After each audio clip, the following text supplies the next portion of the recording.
Ciao Juventini of the world, my name is Giuseppe, welcome back on the channel. I hope you're all doing well as usual now because it is the fourth week in a row, episode 4. We are back live at our usual time at 10 p.m. Italian time here on GJustjuve, where you can watch our beautiful faces, where you can discuss live together with us, interact, giving and sharing your opinions. And then, of course, as soon as it's over, we send the audio files to our great friend Farad that is transforming it and putting it into Spotify, Apple Podcast, etc., where you're able to hear it and not only watch it. And that's already a beautiful news because we are available on all different platforms with that format that we started 4 weeks ago. And I'm extremely happy to be joined again by Zach and Fred. Buongiorno, amici. I lost my Italian.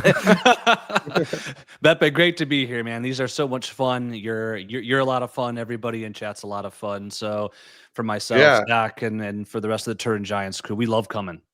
Yeah, it's amazing. I always look forward to this. Like, it's so much fun and so enjoyable. It's just awesome. So thanks for having us. I see Mauri, Juve 97. Let me say a special thank you to Mauri because today I was can I say live? It was actually a private session, a meet and greet, a digital meet and greet with Lloyd Kelly. It was a really beautiful session, a 40-minute session where we were with me plus 9 other Juventini from all over the world, from Italy, from Germany, from France, etc., where they had the opportunity to talk with Lloyd, to ask their questions. And I must say that it was really, really, really nice. And Maori was there. And the funny thing is that people don't know that I will be there. Of course, they when they ask or when they subscribe to be sure that they will be actually the one receiving that opportunity to be there with us, they don't know that I will be there. And then you had a Mauricio that said, Beppe, but I'm watching your channel. I'm a subscriber of your channel. So it's really strange and funny to see you. So Mauri, thank you for that. It was really nice because actually people are there for Lloyd Kelly, not for Beppe. But it's nice to see Juventini that are popping up and they are surprised by me being the moderator of these evening. If you want to, I can spoil a bit. I will not do the entire interview of some questions that we asked and he answered because there were some funny ones. He left with a promise that next time he will try to do it in Italian because he's learning at the moment the language. Lloyd Kelly, that was really appreciated. So grande Mauri, ciao Sal, ciao Arthur, ciao Zero Delays, buongiorno Enzo, Sharotta, 3 Beppes. I see also here a beautiful comment from our friend, where is he? I forgot. Pecci, Baldino. We talk Juve. So what is on the agenda today? We speak about Darren Burgess, that is the new director of performance, or officially yet but not yet in practice because he needs to do some paperwork. Something is really strange, because in the past I never heard about these kinds of delays because of administrative reasons, but it's already, I believe, the third time that I read these. I heard about the Jegrova, I heard about Lloyd Kelly, and now about Darren Burgess. So it starts to be really strange. I don't know why it takes so long. But anyway, we'll speak about him. We'll speak about the board of directors meeting of tomorrow, where some people are expecting really a lot of changes. We speak about our midfield with Sergei Milinkovic-Savic that is linked to us more and more and more and more. The defense that is conceding too many goals, the attack that is scoring but not creating a lot, and then Ballon d'Or and Verona, Juve and Juve, Atalanta, of course. So it's a big planning for 1 hour and 10 of episode. Guys, you already told me how you were. I will ask you again. How are you after the draw against Verona? Oh, well, you changed the context of the question, Beppe. That was horrible. So that was not good at all. That was terrible. I'm glad we're a few days removed. I'm in a much better mood now. Yeah, I wasn't, the result is what it is. It's not a disaster, but the way we played and the physicality that we lacked, that was something that was a bit concerning to me because it's going to be a tough season. It's going to be a long season. And if we already start dropping points and performances after a couple of games, then I think it's fair to say that we are rightfully a bit concerned, I think. So I hope for, something new coming this weekend, and I hope for a breath of fresh air and enjoyable football. Well, we were speaking about Verona Juve after, of course, the two games that we analyzed and spoke about the last time, Inter and Dortmund, where I believe that we have been quite cautious also in Calma, because the way that we played against Inter and Dortmund at the end, we win against Inter, fantastic, beautiful. We draw against Dortmund. The way how was fantastic and beautiful, if you want to say, but we said pay attention because that's absolutely not sustainable on the mid long term, because we saw a lot of problems. That's also something that I want to deep dive in later. So we warned people, pay attention to Verona. And also we were speaking about the fact that Verona is probably the most difficult game mentally to prepare in a week of Inter, Dortmund, Verona. Now we have 3 upcoming games: Atalanta, Villarreal, that is really in top form, and Milan, that also them, they are extremely in top form. And if we want to add Atalanta, except of that Paris Saint-Germain huge big loss, well, looks like they are sticking together with Juric. They are starting to work well under him. They won the 2 last games against Torino 3-0 and another one, Lecce, I believe, 4-1. Yeah. Mm-hmm. But the voices that are coming from Bergamo, I can tell you, is that they really want to do something great in our stadium. Why? Because they felt that the criticism that they received in the beginning of the season, especially at a certain moment without reason before the game started, because they just changed coach, and then also because of the 2 draws that they had in a row, were probably exaggerated. So they want to show that they are much better than what people were judging them. What is the game that is fearing you the most out of the 3? Ooh, that's a fantastic question. Because it's not just the next 3. I mean, the next until the international break, or the next 6 games, give or take, are a tough run for Juventus. And so I think I'm going to go with Milan out of this one, because of it's the 3rd in a series of games, and I think it's going to test Juventus's resilience mentally and physically, just like that Verona game did, except against a team of a much higher stature, with higher quality players, who's going to have the entire week to prepare for us. And so I think that's really going to be the test. If you give me just those 3 for the players. For me, it's going to be Villarreal, because, you know, if you drop points against Milan or Atalanta, you can always get those back in the long run in Serie A, if you get into shape. If you lose, God forbid, against Villarreal, then you're left with 1 point out of 6 in the first 2 games of Champions League, which will make the pressure enormous. And to be honest, you know, in Champions League, there are no easy games, because Juventus is a team that can win from any team at this point, but also can lose from any team. So it's basically a bit of a coin flip at that point. And I prefer, you know, to drop some points against either Atalanta or Milan, but get a straight win against Villarreal to get that 4 out of 6 that we, I think, desperately need and counted on for the first 2 games in Champions League. I'm already creating the first poll, and I will ask you, of course, the same question. If we have 6 points out of Atalanta and Milan, so 6 on 6, but we lose against Villarreal, here is the pen. Do you take the pen and you sign or not? No. You don't compromise. We're Juventus. Wait. Let's also say that we all want 3 victories, of course. Huh? That's standard, of course. But you don't sign? No, I don't. You go for 9 points. I think the cool thing about this team, I think this Juventus team, showing their, from the positive angle, their resilience, and their ability to attack. I think you go in absolutely getting maximum points from every angle. No team, in as much as these are very, very competitive teams, has shown that they're invincible, and certainly none of these 3. Right. So go in there. Juventus is the better team, in my opinion, than all 3. So let's be the better team. I'm not going to sign on anything settling for less. If I got a gun to my head and I had to settle for something, I'd settle for a 7 points out of 9, and I'd drop points against Milan, because I see them in the long run dropping a lot of points, while I see Atalanta gaining if they get into shape and they have that faith in Juric a lot more than Milan. So I'd rather lose or draw against Milan and win against Atalanta and Villarreal. I think on the long run, it should benefit us a lot more. But like Zach said, we shouldn't compromise. We should go for a straight win. We have the offensive power, and it's time that we start, convinced of this offensive power and start with a bang against these teams, because I feel that was lacking against Verona, against Dortmund, and against Inter. We let them play, and it brought us into trouble. I think if we can take the offensive side and take those strides, then we can create issues for a lot of teams, and we just need to do that, in my opinion.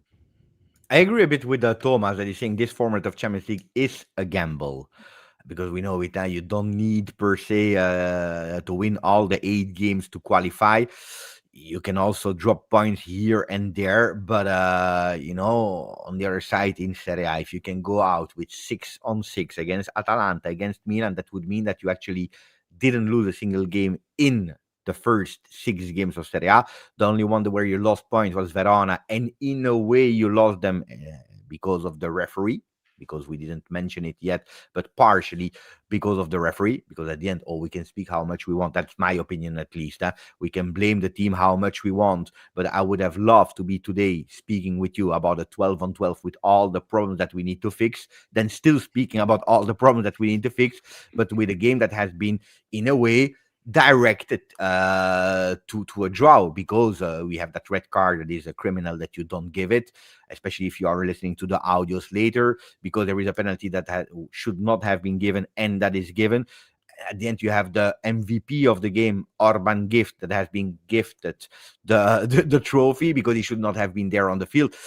According to me, we will forget about the Verona, how it went, but I would have preferred to be there on 12-on-12 with all the problems that we have to do. Then answering also Thomas is saying, pay attention, because Champions League on the other side, you win 1 game and it brings you 2.1 million euro. This is always welcome.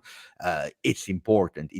And also, before traveling again to Madrid versus Real in match day 3, having at least 4 out of 6 is important. I totally understand that, because going with 1 point, the pressure will be really high in the Bernabeu. That's something that I totally understand.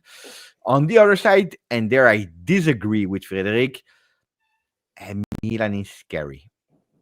More to me, Atalanta could do much more than what a lot of people are thinking, because a lot of people are focusing on Juric and what he did at Roma. I think that's an exaggeration, because it's not as bad as what we want to say.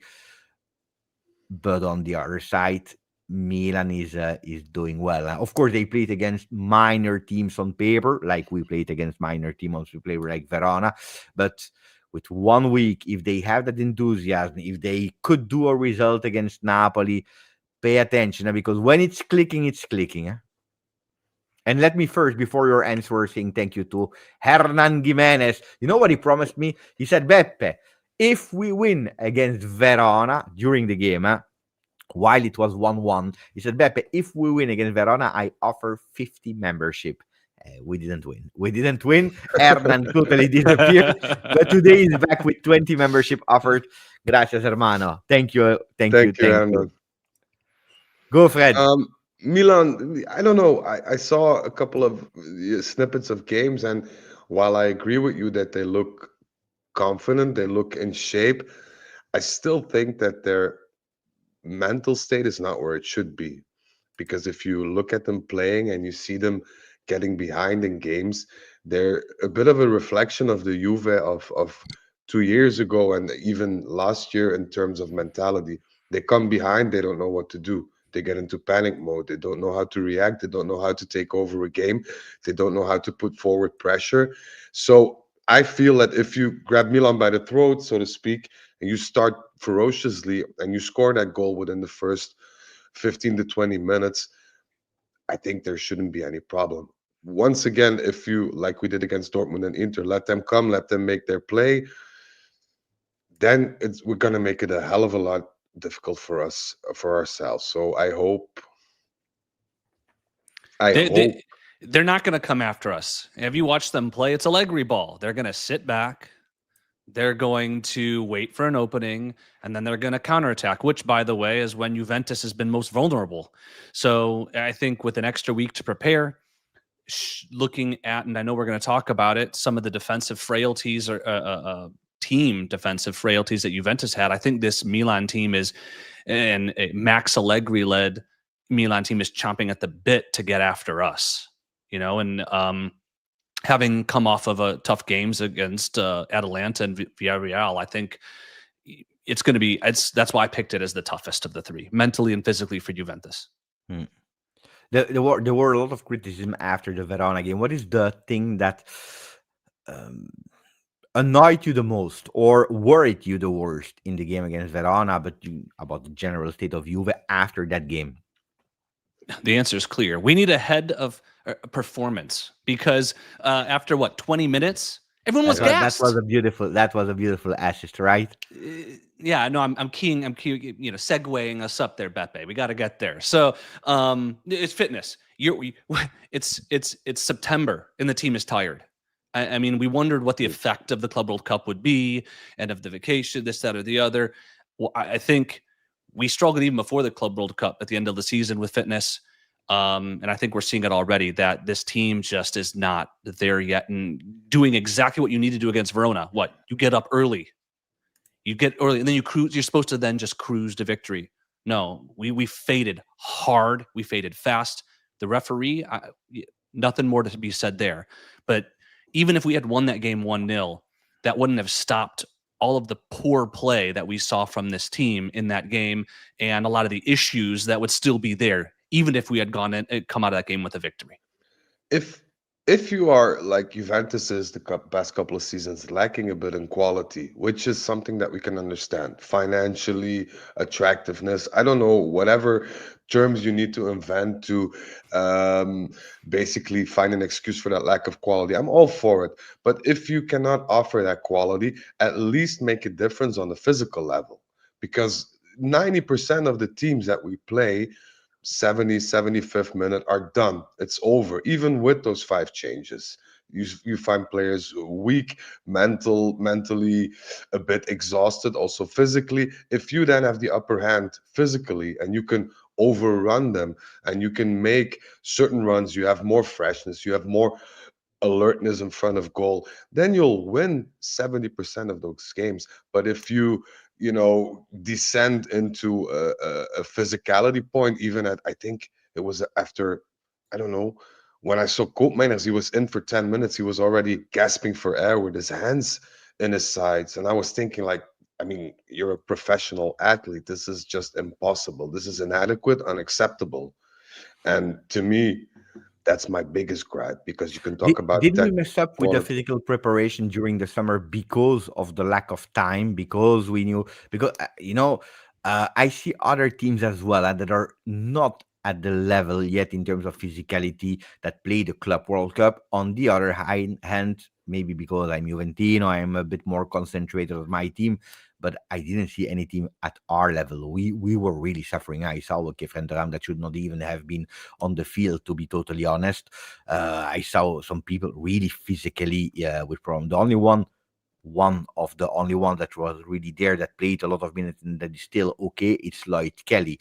Maybe it's a coincidence that in the summer, right before starting the season, there is an Instagram clip of him where he said, actually, between the line, he said, I didn't go on holiday, but I really wanted to work to be at a high level and ready for the beginning of the season. It's not because I interviewed him today. It's a reality. It's something that is, in a way, a coincidence or not, but we see him really working hard, promising that he wants to work to be at the level to prepare a new season that should be a great season at Juve. And you see that he's the one with the most minutes played, like some other ones, but he's still running, while other ones were really in difficulty.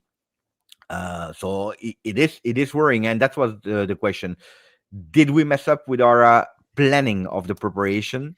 Because Tudor is a coach that wants to go with intensity for 90 minutes. He wants to go, he wants to run. The word that you said earlier, Frederic, he said them as well. Huh? If we can't, we must at least run as much as them. Super important. Then it's the quality that makes a difference. But running at as much as them, which we are not able to deliver. I think we messed up with some days off. Like, everybody had the rights for a holiday break, which they took, and which was well deserved, because the games last season were too crazy, too many. Especially if you have a team that is not as deep in player numbers as we have. On the other hand, I also feel that you know beforehand what's going to come. It's not like we decided from one day to the next, hey, let's go to the States, let's do this World Cup. No, you know that. So you need to have a proper planning. You need to have proper people in with that preparation to examine the players to see what player has what needs.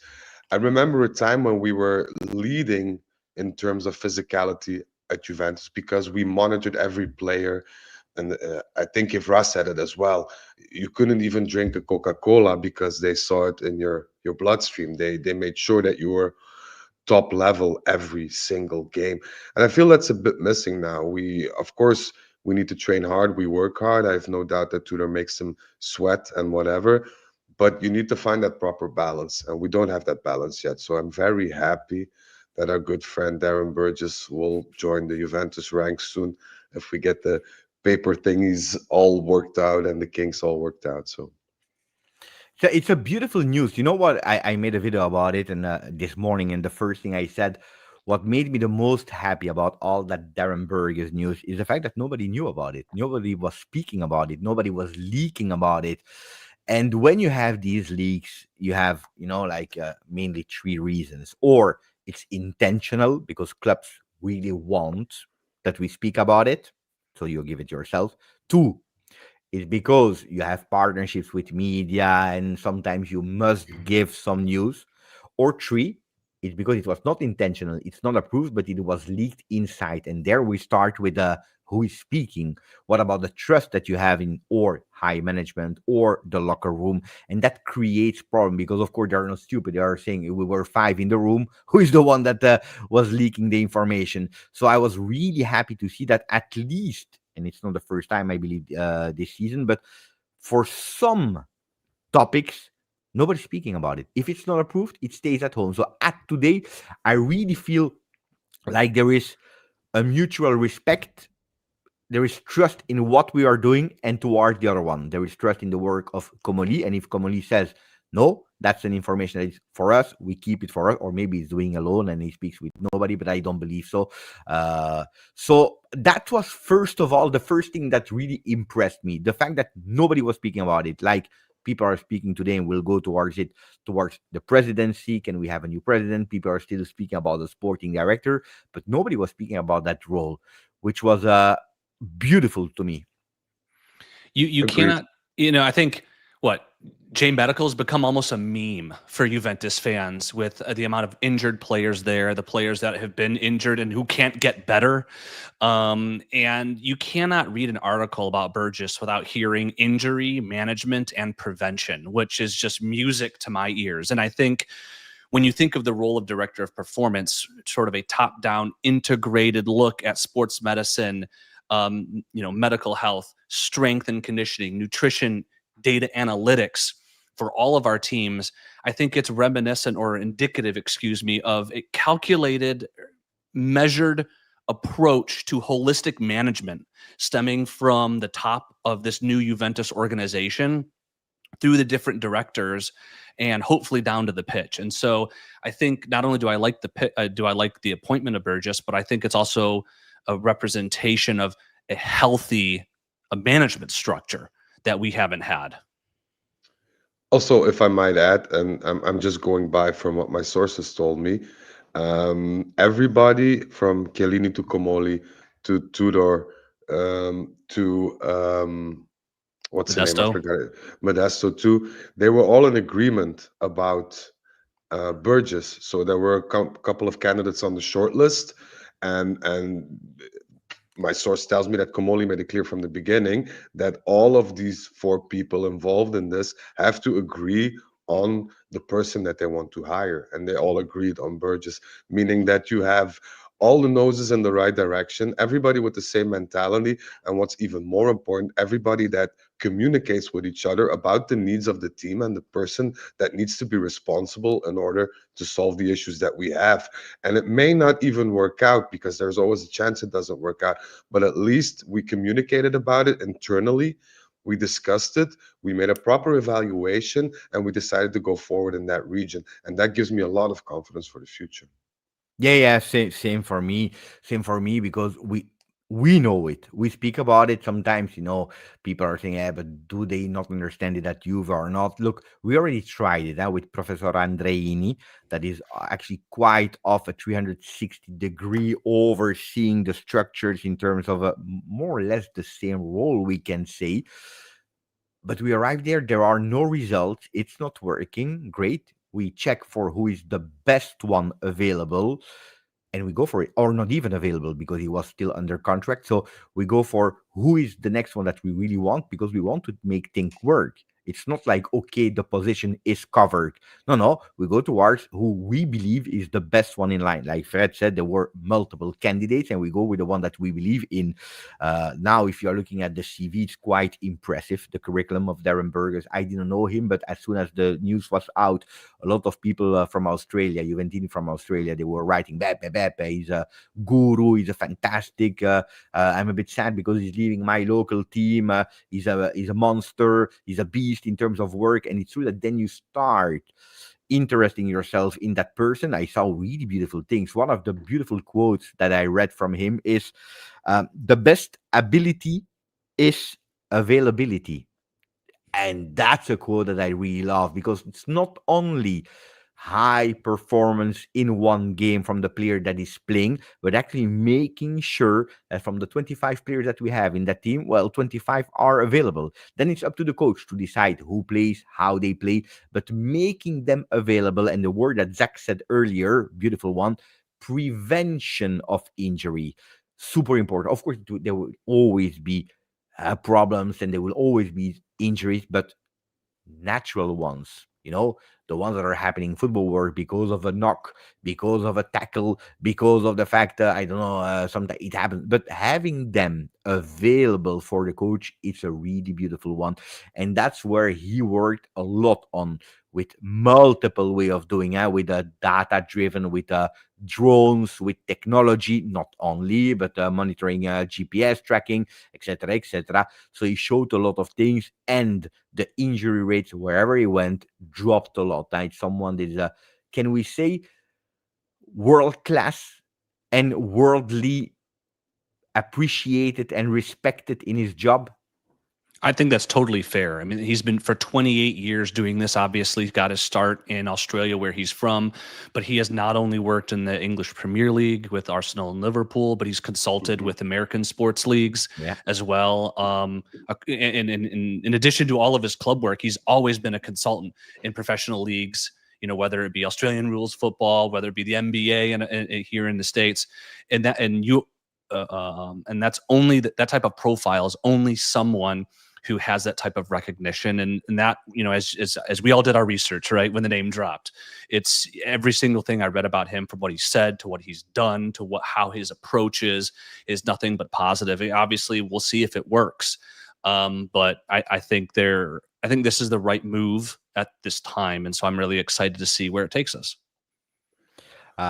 Before letting Fred speak, I see in the comment that Turin Giants deserve more recognition. It's true that I always promote the podcast on Spotify and on Apple Podcast, etc., etc. But I also have the YouTube channel. You know it, huh? It's always there. Link into the description. Go and give them a follow to the guys of Turin Giants, which is super, super appreciated. Thank you, Elias, to remind me to say it. And also Arthur, that is always confusing me with that picture of Dumfries, but Beppe the poll indeed. There was a poll where we asked 6 points in Serie A, but we lose against Villarreal. Who signs? Well, 61% said no. 39% said yes, I would sign. So still a lot, huh? Still a lot that would say yes, Beppe, let's go. More than I Serie A. expected. Yeah, more than I expected. Yeah, true. What I wanted to say about Burgess, I heard a funny story. In between his stint at Liverpool, he was asked PSV, sorry, not PSG, PSV for a job opening, also the same title that he has at Juventus. And he went for a visit, and there were some discussions about the things he may or may not change.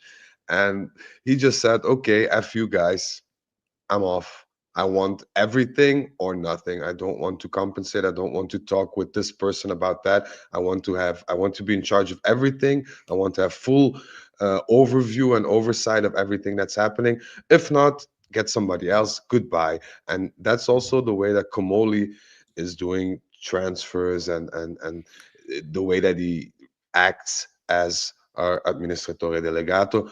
So, like I said, the noses are in the same and the right direction, in my opinion. I don't know if I mean, on one hand, the Burgess point, you need somebody like that if to provide holistic support. And you need somebody. You can't say, "Hey, reinvent our top-down, performance structure," but now I'm going to put a bunch of roadblocks in your way. Like that defeats the purpose. I think actually, but on the Comoli point, certainly how he went about this market was that. But I think the way he's going about his business is not my way or the highway. It's our way or the highway. Yeah. The entire management structure. And certainly when we bring in a sporting director, put them in the mix too. And so I've just slightly tweaked what you said, Frederic, where it's not Comoli necessarily as much as that's how he did his transfers. I think what we're seeing is alignment between all the directors, and then collectively they're moving forward, which is the coolest thing. Yeah. Yeah, agreed. There is Pecci that is challenging me on that one. Beppe, Juventus needs a Champions League trophy more than a Scudetto. I would sacrifice 3 more seasons with no Scudetto for 1 or 2 Champions League. Well, if you bring me 1 or 2 Champions League in the next 3 years, Pecci, I think that we all agree that would be really fun.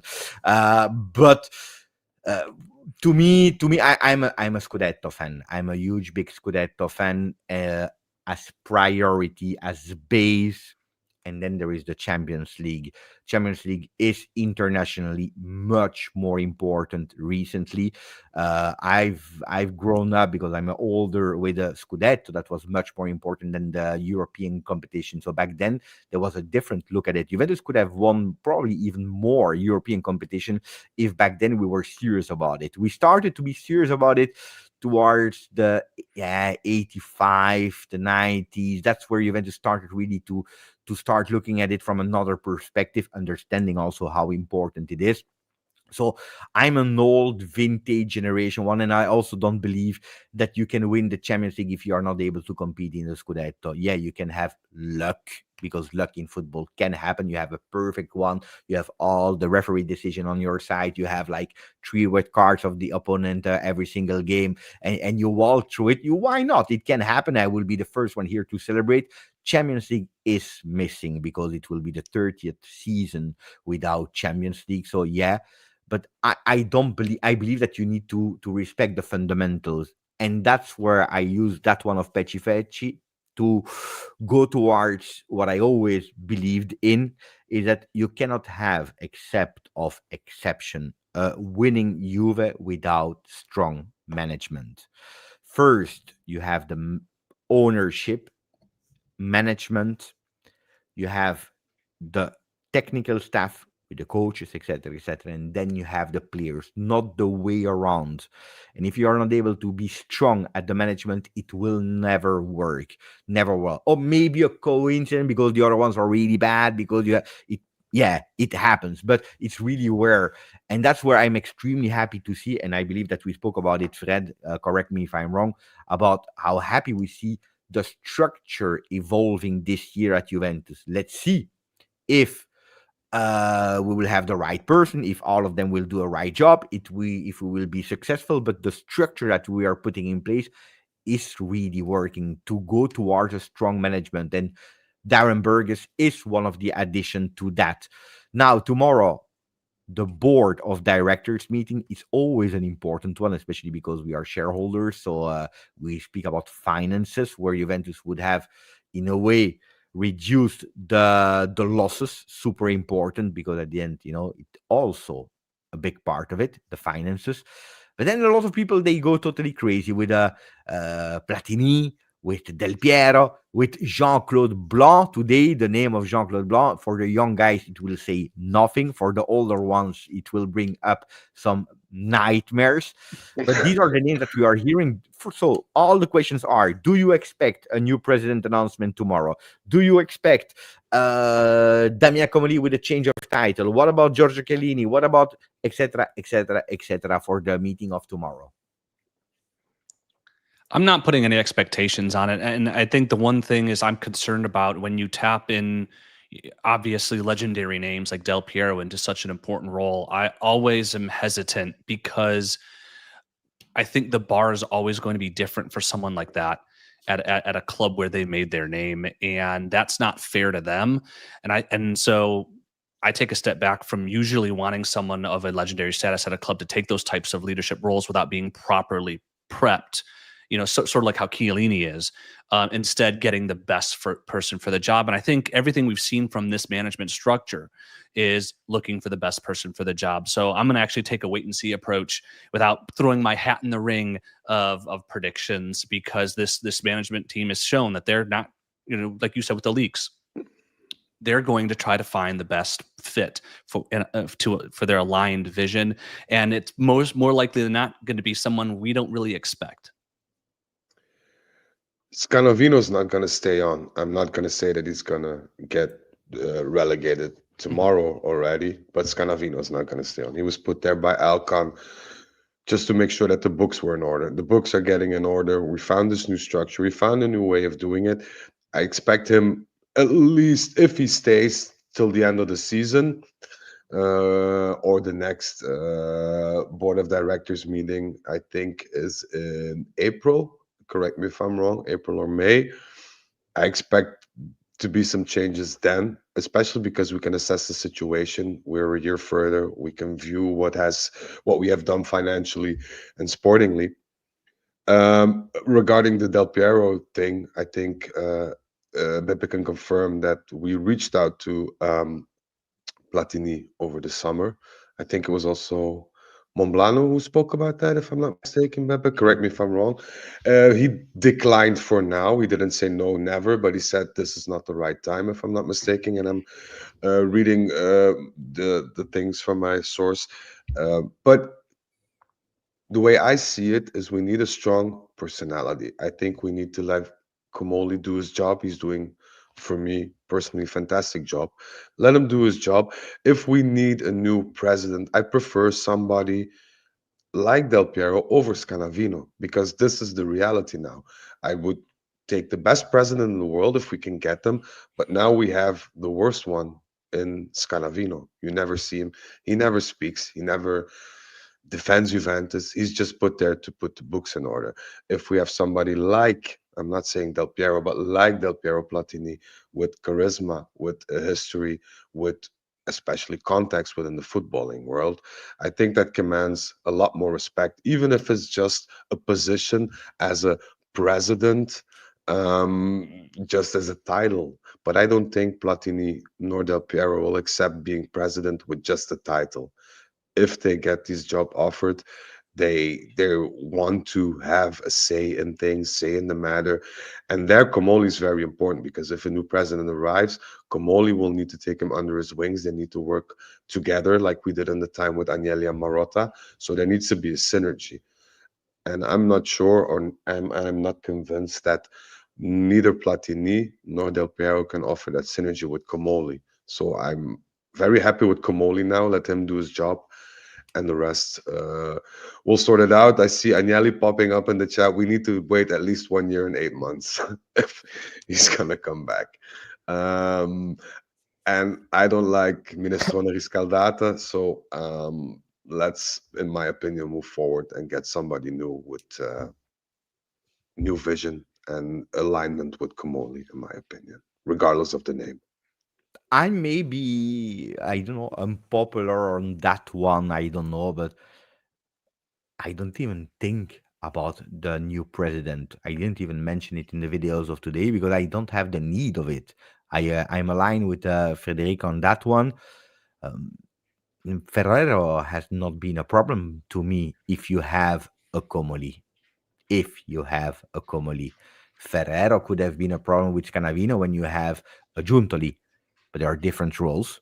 What Giuntoli was doing, what Comoli is doing, is different roles. It's a different pedigree. It's a different experience. It's a different personality as well.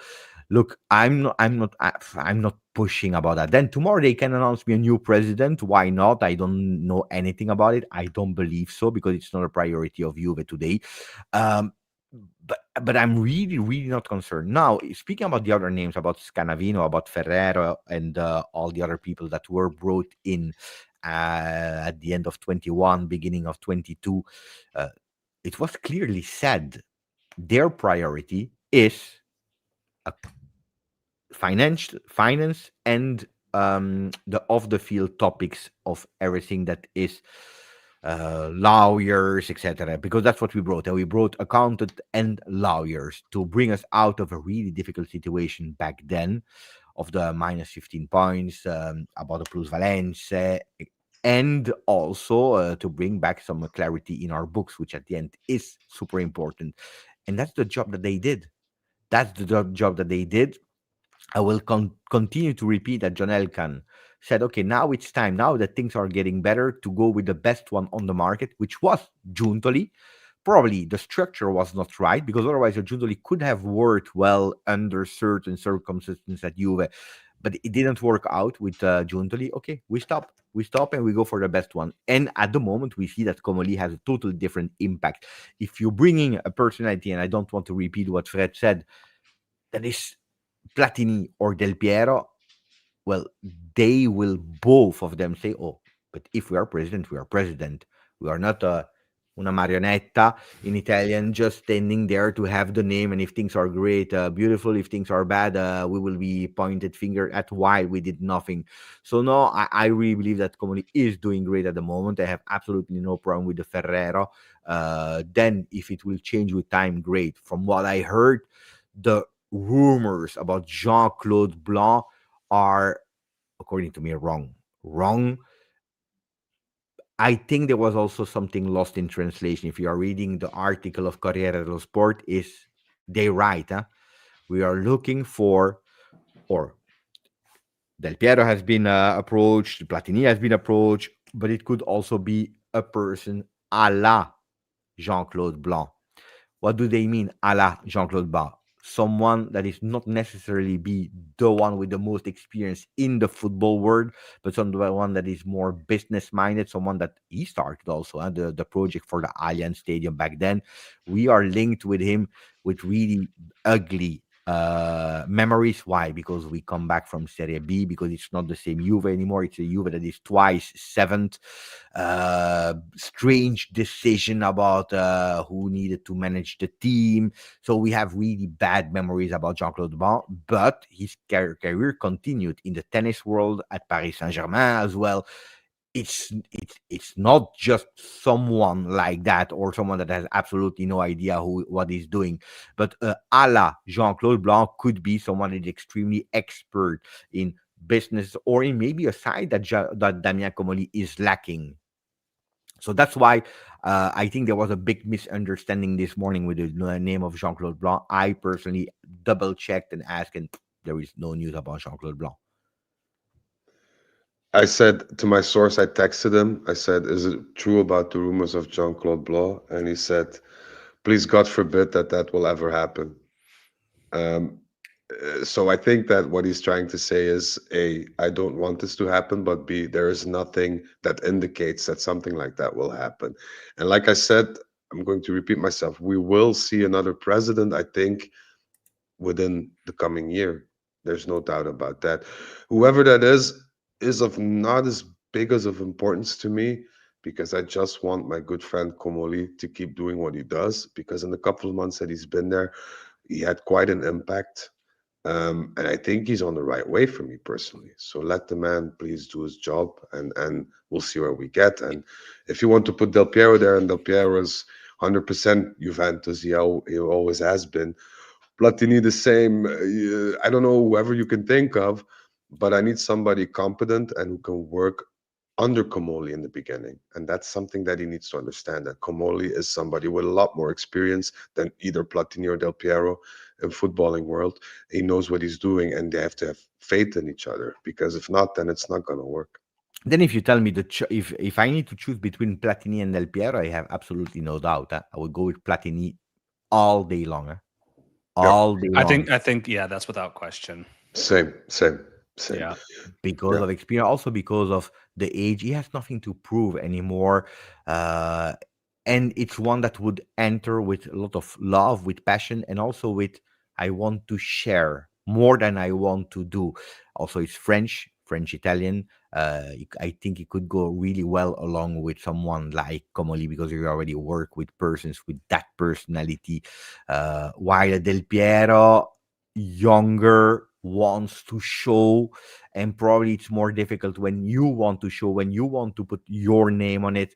Will be probably much more difficult to work with Comoli that is also new. So I Yeah, would we go need a for yeah, Platini. I mean, and we also need somebody, let's be honest here. Del Piero has always been very democratic, especially because he was a very public figure. He worked for Sky, for the Zone, whatever.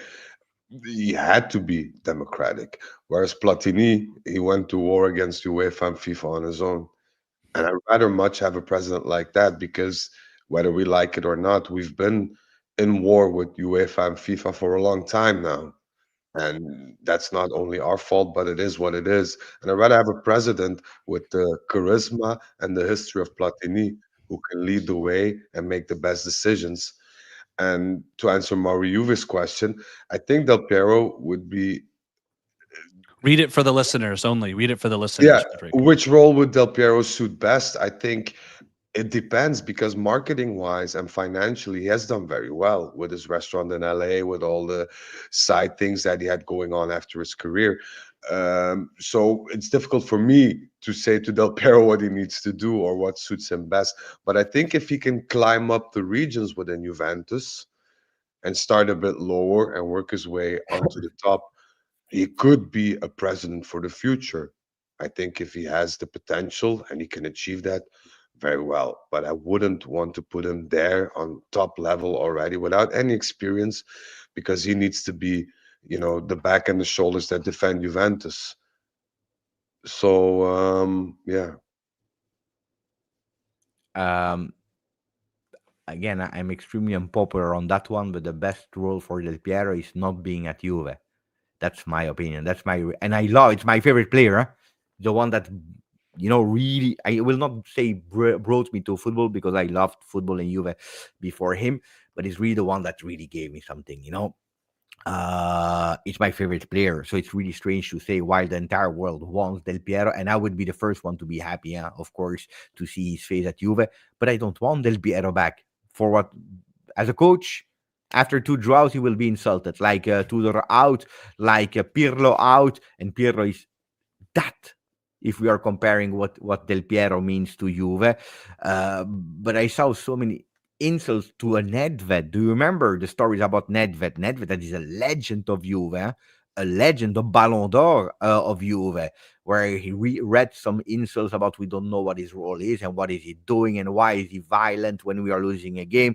This is not still a Juve, and when we're not speaking, and why is he not speaking, and what is he doing, and what about the Mercato, and what about this? And Nedved out, and we hate him, and it's not good. No, leave me alone. I want beautiful memories of Alex Del Piero, and I would love to see him more at the stadium. I would love to see him more involved in a lot of initiatives. I love that. I really love that. I want Del Piero close to you. I want Del Piero to walk to walk hand in hand with Juve. I want him to have a role like a representative, going and speaking, going close to the supporters. As a manager, as a coach, as a president, no, because then the shit will start, and we know it. From the moment that you have huge responsibilities, the risk of being hated, the risk of being sacked when it's not working is huge. I don't want to put dirt on the face and the name of Alex Del Piero. I'll take a different view. I think nothing can change what Del Piero has already contributed, what he is. I don't agree. But let me I finish. don't agree. Let me finish. When somebody's in a role, right? I mean, we talked about it last year, actually, on your show, Beppe. When or was it? Time is getting away from you. It was when Alexandro had his last game, and you had said something about how everyone who's just been shitting on him for years has now coming out saying, "What a lovely gesture." I think there's always a different reaction after someone has completed their tenure. There's absolutely could be a possibility that Del Piero gets in a role, and I agree with Frederic, if he's going to get into a role at Juventus, it has to be sort of being brought up in it, not just getting plugged at the top and hope he's successful. But even if he's not successful, we might say he stinks as a president. Del Piero, it's time to move on. He moves on. I don't think anyone's going to say, wow, all those memories of Del Piero in the Juventus jersey, all those goals he scored, and everything he's done for the club is now tainted because he sucked as a president. I think the analysis of people is always in retrospect is always different. I mean, he might suck in the role. He might say, "Get out of here," but that's not going to change my opinion of what he did in the Juventus shirt. And certainly, if he fails as a president, what he tried to do in that role, nothing could touch that. And I think everything is connected with the people you're surrounded with. If there is a decent structure, if there is a good solid base existing of a Comoli as administrative director, if there is now a head of performance, if there is somebody who is maybe a sporting director, and you have those people working and they're intertwined with each other and they have good communication, and you put somebody like Del Piero with his legacy, with his knowledge, and more importantly with his love for Juventus, and you have those people guide him along the way, then it's not possible for him to fail, in my opinion. But we need structure first. So let's not skip any steps, because we've done that in the past and it came back and bite us in the ass. Let's set that structure first. Let's build our basement first before we start with the attic. And we'll take it from there. And I genuinely believe that if you call Del Piero for Juventus, whatever time, at whatever age, and you say, we need you, Juventus needs you, he'll be there. But we Yeah, have to of decide, course. we have to see when the timing is there. And for me, at this point, the timing is not right. Comoli has just Agreed. begun. He started shoveling to build the basement. Let him build that basement in all tranquility, and let's take it from there and focus on this season, which is of utmost importance to Juventus. There's someone that said, Salman in the chat says, Beppe, we don't want another Maldini 2.0. I agree with that. Just to tell you the disrespect of some people towards Chiellini already. I don't know if you see it or not, but there are a lot of people against Giorgio Chiellini. That according to me, that's something that I said, I believe, when he was still at LA, I said Chiellini is the next president of Juve. To me, that's Giorgio Chiellini. Not tomorrow, not tomorrow. But according to me, from what I see, from the logic, from everything, Giorgio Chiellini is in a process to become, and he could potentially be a really great president of Juve. In, like Fred said, when the time will be right. And I think also the legit president of Juve, the background, the studies, his playing career, the fact that he already worked at different aspect of the clubs, now is closer also to the sporting side, would make more sense. Osama, thank you for the donation, my friend. He's saying, Beppe, last time you said that you had some Del Piero news you couldn't share. Without sharing, give it a percentage, Momblano percentage, kind of, on a certain you are about it. I promised you, Osama, I have absolutely no idea what you are referring to. I think he's talking about something when we were talking about. I don't know. We talked about it. I have a blackout. I don't remember. We talked about it. I think I have. I'm not gonna say anymore because I'm afraid I'll spoil it. Yeah, but don't. You can't. I can remember. Now I remember. Now I remember. So okay. So Osama, thanks to the looks and Zach knew immediately. Yeah. Now I remember. So wait, Beppe, last time you said of course. No, okay, I know. Without sharing, give us a Momblano percentage on how certain you are about it. 99.9%. 0.999%. 0.99999. Yeah. But I will immediately avoid. But you heard the debate that we had. It's absolutely not about being the president of Juve. So forget about that. It's way more smaller than becoming president. So, but luckily, you see, they are younger than me. Zach and Fred, they have a good memory. I totally forgot. I didn't know what you were speaking about. Okay. Other topic. Ballon d'Or. You have something to say about that? Really fast, of course. Huh? Deserved, not deserved. You like, you don't like. Can and Yildiz. I love that he was there. Got to be a part of that. I think it just it's is really indicative of where all the hard work he's put in and where he could go. Seeing the spots where for not that many actually to move up. So that was really cool to see. It was also nice to see, from the women's side, we had a few names on the list as well. And I thought it was really cool recognition of what both of these teams and the players themselves have done to earn that recognition. I have this is just personal, and it's maybe not Juve related, but a decade ago when the Ballon d'Or was announced, you had legendary players and winners. Kaká, Zidane, Nedved, Shevchenko even. I mean, those were the types of players that you buy a ticket for to watch a game, regardless if you like the team or not. If you know that you can see Shevchenko live, you could see Nedved live. You went and as a somebody passionate about football. And I miss that the last decade. I honestly miss the players. That's why I love Kenan Yildiz so much. He's the type of player that makes you want to watch a game, makes you fall in love with football, the simplicity, but also the elegance, the beauty. And I don't see that in a lot of players. And this is not because of my love for Juventus, but this is the type of player, a number 10, a technical number 10 with speed, with vision, with scoring possibilities. Those are the players that I love. And I failed to see that in, oh, Haaland should have won. Yeah. Yeah, he scores goals and I mean, it's not like it doesn't make my blood pump faster when I see Haaland playing, and neither does it when I see the list of the Ballon d'Or. So I feel it's a bit of a forced ceremony in that respect, Yeah. and I just like the way Kenan handled himself. He was in the spotlight. He doesn't like the spotlight too much. He's a very timid and shy guy, but he handled it. He was there. He took the pictures. He dressed up nicely, represented himself and Juventus in a very, very fashionable and humble manner, which I love. Um, I just hope to see him in a year or two lifting that trophy, because then we'll have a player where you purchase a ticket for to win the Ballon d'Or. And I hope he's still at Juventus at that point. It is kind of cool though. Like we have younger kids, right? I mean, that 3 years ago, when you talk about Allegri, Juventus, you're like, who are you really latching on that your kids are going to, that's going to draw their passion for the sport and for the team. And now you have Yildiz to point to. And I think that's so cool and so special. Again, bringing out what I think the core ingredient for fandom is, which is passion. And so I think that was real cool for him. And I think he handled it very well. And I'm excited for his future.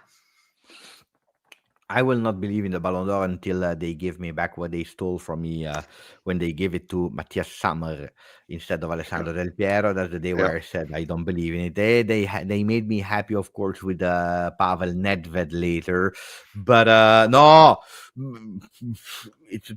I must say that it was a bit of suspense this year. So that was nice because you really didn't know. Would it have been Dembele? Would it have been Yamal? So that was the nice part of it. Then I don't give too much importance to the trophy. I was really happy to see Kenan Yildiz, and I'm not the only one, because when he arrived, you really see the people at the hotel at the entrance of the ceremony that was really starting to recognize him. Yildiz, oh, it's Yildiz, it's Kenan, I want a signature. So you see that it's really starting to have that international appeal, which is really beautiful because he gets it, but also it's with Juve. It's the name of Juve that is linked to it. At the moment, is Yildiz, thanks to beautiful performance that is carrying it, and that's beautiful. But I don't agree that much. I kind of agree with Mikel in that first part where he's saying we can't. He says we can't hold on to Yildiz when the club doesn't win anything. On that one, I agree. But then he says he will unfortunately have to move on to bigger and better things. He has to fly from the nest. On that one, I want to calm down. For what reason? Because, yes, I agree, you cannot keep eternally a Kenan Yildiz if you don't make sure that you present a realistic plan that shows you that you want to win, which is different. Mm-hmm. The ambition to win and to win together, that's extremely important. And I will be totally honest with you. I have a feeling that John Elkann, that is criticized a lot of time, wants to win again. that is trying in different ways to find the best solution. Then he's one that is delegate. It is not Andrea Agnelli. He's not president of Juve. He's not CEO of Juve. He's an owner that wants to. We spoke about it last time as well. And I see that a Comoli is putting everything to make Juve succeeding again in Italy, internationally, after, but we are putting the basics, the fundamentals. I will tell you one thing because I saw the tweets of Arsenal fans today. To my understanding, Arsenal is really interested. I'm sure about it, of course, but that they want already to give a 80 million euro and that Juve would be okay with it, and that Kenan would be extremely happy to go to Premier League. From what I know today, Kenan Illis has absolutely no idea to leave Juve now, and I will tell you even more. When they speak about it at Juve, it's a non-topic. You know why? Because there is one name that is forbidden at La Continassa. You want to know which name is forbidden at La Continassa? Tell me. Yeah, tell us. Huisen. It's a forbidden word. And you know who is allergic to that word? It's Elkan. He's pissed off. He's pissed off with how things went on that one. And before selling Yildiz for 80, for 100, I can promise you that they will think not twice. They will think about it 1,000 times because they are pissed off like you are, like we are. It's not about comparing Yildiz's house or whatever. That's not the point. It's just that we had a top talent in the house. Things didn't go as expected. We messed up on that one. Maybe we'll flop tomorrow, but just the fact that we are the one that created it and that could have had a house and a Yildiz, the next generation of top footballers, and the way how it went, the price that we sold him, how it's a word is forbidden at La Continassa. Don't speak about Huijsen because everyone goes totally crazy. And I can tell you, and Yildiz extremely happy at Juve, and Elkan Comoli, everyone is super happy about him, and him wanting to stay at Juve. At the moment, no. And at today, they show him with words, with plans, that we want to be in that ambitious club again. Also, it's fair to assess. We talked about the whole Alcon thing last episode, but I want to stress this because a lot of people I see still Alcon getting a lot of criticism. I can understand it. I don't condone it, but I see where people are coming from. Alcon talks with Comoli every day, at least once. So please, people, everybody on the internet, all the trolls, if you say to me, John Alcon is an owner who doesn't care about Juventus, please F off, because he does, or he wouldn't take the time, because this man is a billionaire. He holds several holdings that generate a lot of money, has a lot on his mind, a lot to handle. He still takes time to communicate with Comoli about the status of Juventus and everything that's attached to Juventus. Apart from the fact that he spent almost $1 billion euros out of his own pocket to help Juventus. Let's not forget, because we also have a capital increase coming up again. Yeah. So that's again John Alcon throwing money at Juventus. So please, he's not the devil. Get the facts straight for once. My favorite fact about John Alcon is the complaint that we need an Agnelli in that position when John Alcon doesn't have the last name, but literally is the son of an Agnelli. I mean, it's just the materials. But that's, I hear that all over the place, and it drives me nuts. He is Agnelli. Little spoiler. Which was the preferred goal of Kelly? The one against Inter or the one against Dortmund? Of course, his answer and not mine. Inter. Oh, absolutely. No, you beat Inter. I gave you the answer. Of course, I know it. And this was from your interview earlier today, correct? Yeah. Wait.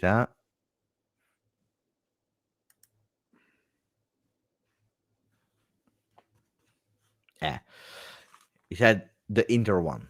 He said the Inter one for the importance of it, because it was super important in that moment. He praised also the fact that It's a game that when you win it, the way that we did it at the end, you are able to go out with a heads up.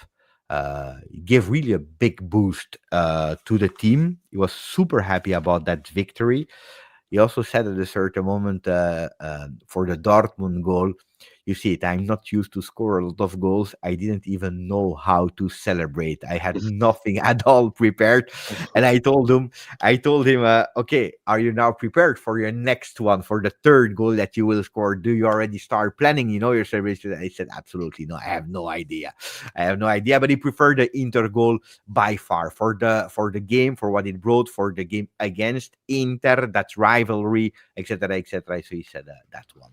Guys, we don't have a lot of time. I wanted to go with still 4, max 5 minutes, maybe about the last topic, the one of Sergei Milinkovic-Savic. Yeah, maybe that one. Is that what do we read? We read that Juventus understood that they lack something in the midfield, especially if you compare with other teams that objectively a lot of them reinforced. If you're looking at Inter, from the one that they already had with the Fratesi, that is already a bench player, they added Diouf, they added Sukic. If you're looking at Fiorentina, they have a lot of different options there. If you are looking at Lazio, they couldn't do any mercato, so it's the same. But Milan goes with Ricci, Rabiot, with Modric, with Yashari that is now injured. Look at Napoli that is bringing Kevin De Bruyne on top of the one that they already had. So it's true that our midfield is lacking. What we are reading is Juventus understood that they were not competitive in the role of midfielders.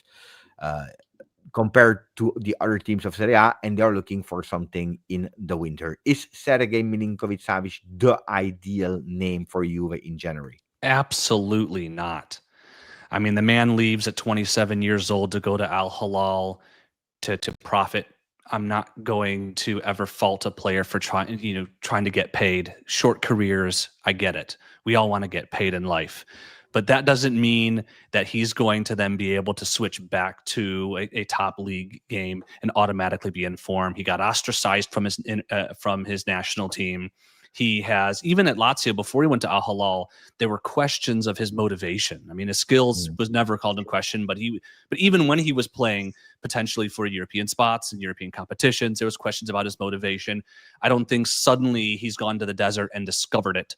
I think that's not the case. I think we absolutely need to be looking for reinforcements, but I guess maybe now that Berardi has a contract for life at Sassuolo, we need to just get through our annual link with SMS and just get it over with, say no, and move on. I would prefer not to purchase another midfielder if we have a choice between SMS and no midfielder, to be honest. I didn't even like him when he was at Lazio. I didn't even like him when there was rumors that we were going to purchase him for 60 million, let alone now. Like Zach said, and that for me is the most important thing. This is a guy who, at 27 years of age, goes to play, with all respect, meaningless football, I feel.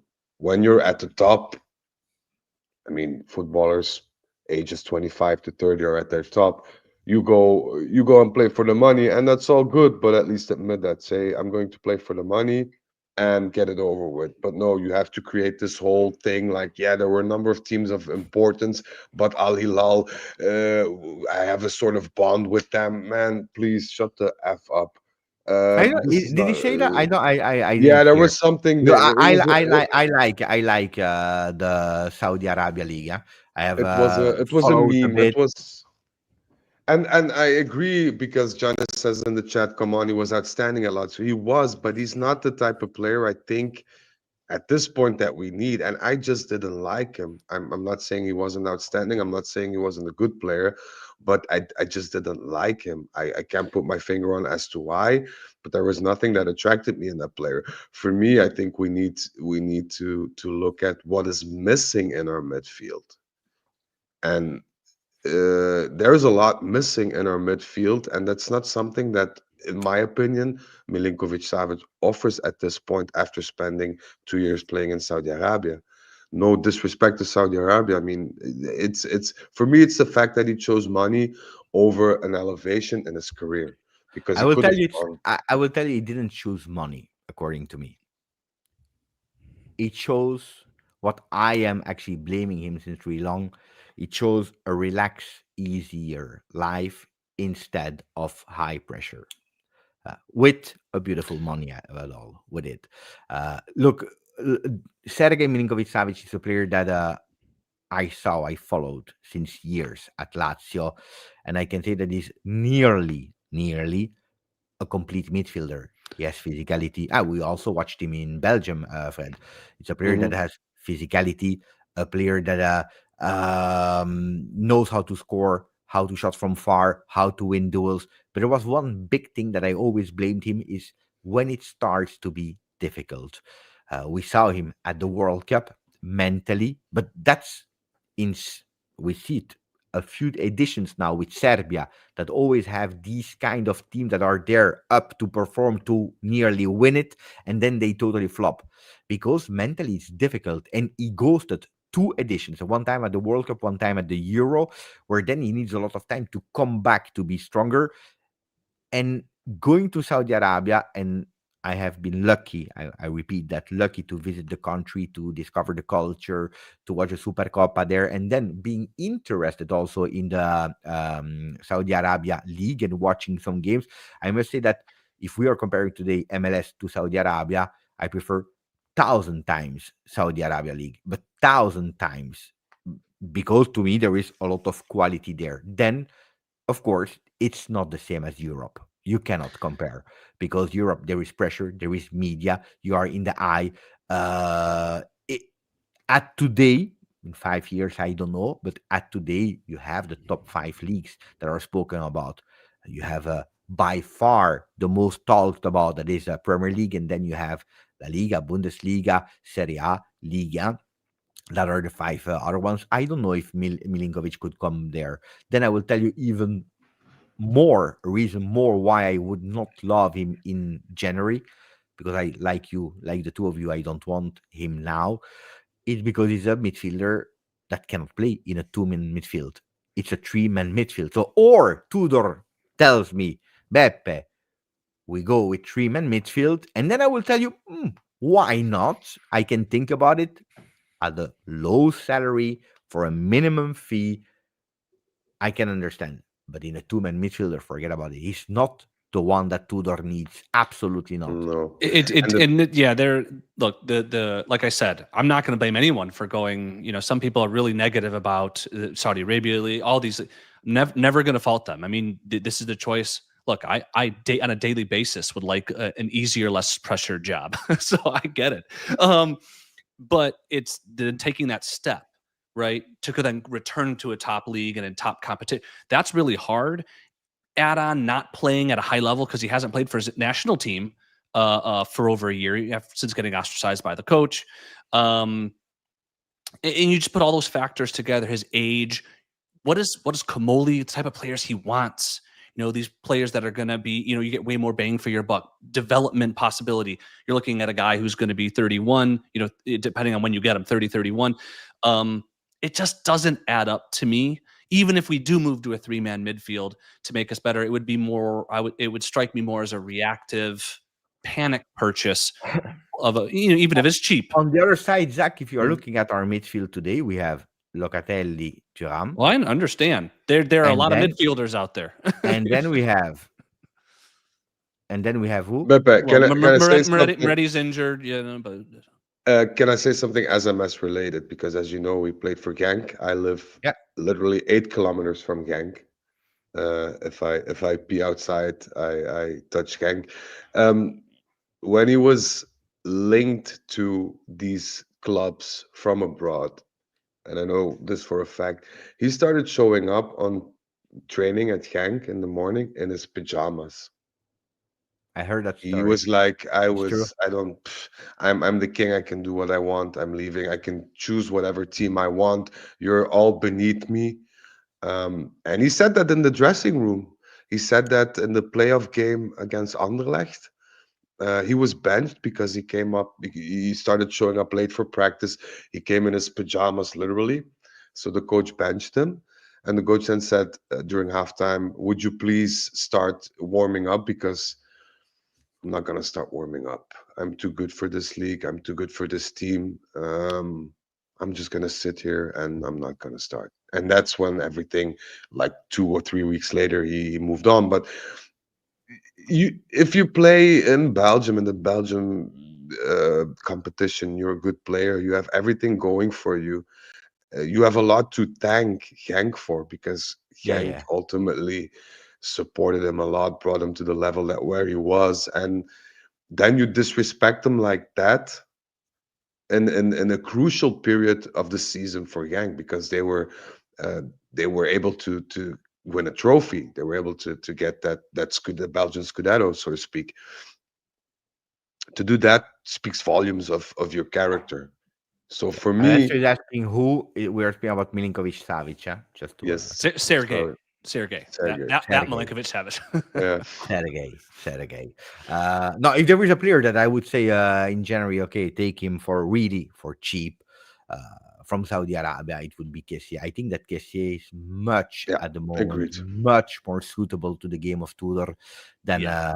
than Sergey Milinkovic-Savic. Yeah, Then, if we want to speak about both of the players, what they gave, what they don't give to the field, which one we prefer in terms of plays, creativity, that's another story.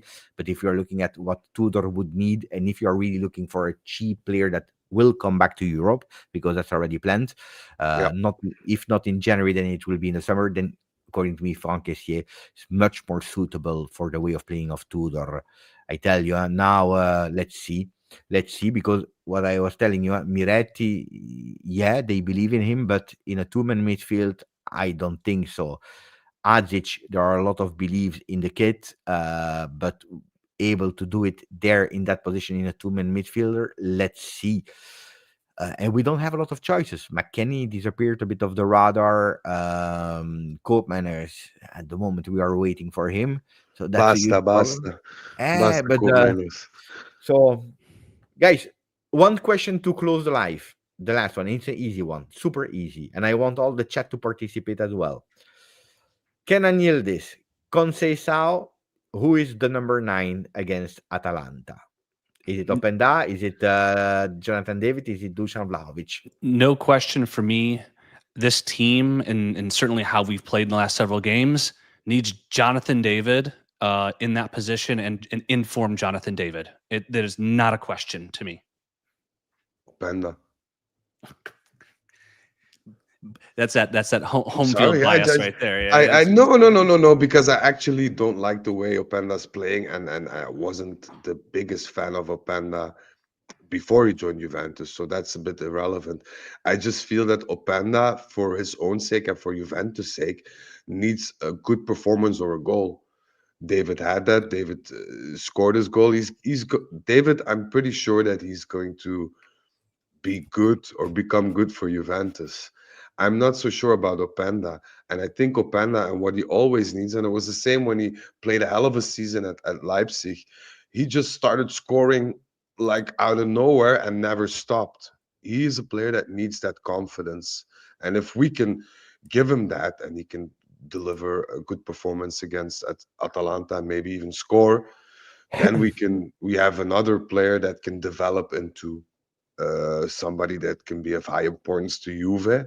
And I think, for me personally, David will get there. He just needs time.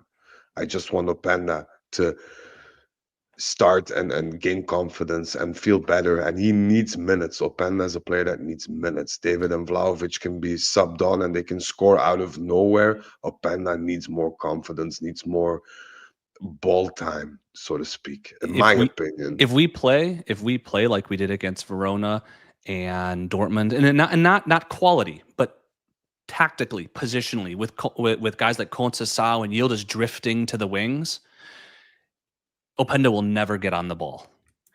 If that's how you want to play, you put David in there to have a body in the middle to help facilitate possession. Because Atalanta will push. Openda will be able to run in behind. But if you don't have Yildiz and Chico in and around the middle of the pitch, forget about it. And so I think really, what it comes down to, I think David gives you more options. But if you want Openda in there, then you cannot play tactically. Forget motivation, forget energy, forget touch. tactically, you cannot play how Tudor has had this team largely play this year, which is have guys like Yildiz drift to the wing, which is driving me cuckoo. Because it neutralizes. You saw Dusan against Verona. You can't blame him for not doing anything when there was this giant sea of space and no Juventus players around him. If that's why you're going to be, you need to have a striker who can collect the ball. Jonathan David's the best one we have on our team to collect the ball in that position. True. I'm going to bounce the ball back to Beppe. I'm going to ask Beppe a question, if I may, Beppe. Sorry to hijack. Would it be possible and would it be a good idea to start Openda on the position of Conceição? He doesn't really like the right side very much. No, he doesn't like it, but he gets paid to play. I mean, I think that Openda is much more a player that can play there or on the left, but in these two positions that he wants to admit or he wants to say, and much better than what a Jonathan David could potentially do. To me, an Openda in that role makes sense. Then we have Conceição, we have Jegrova in these possible two positions, so we have choices.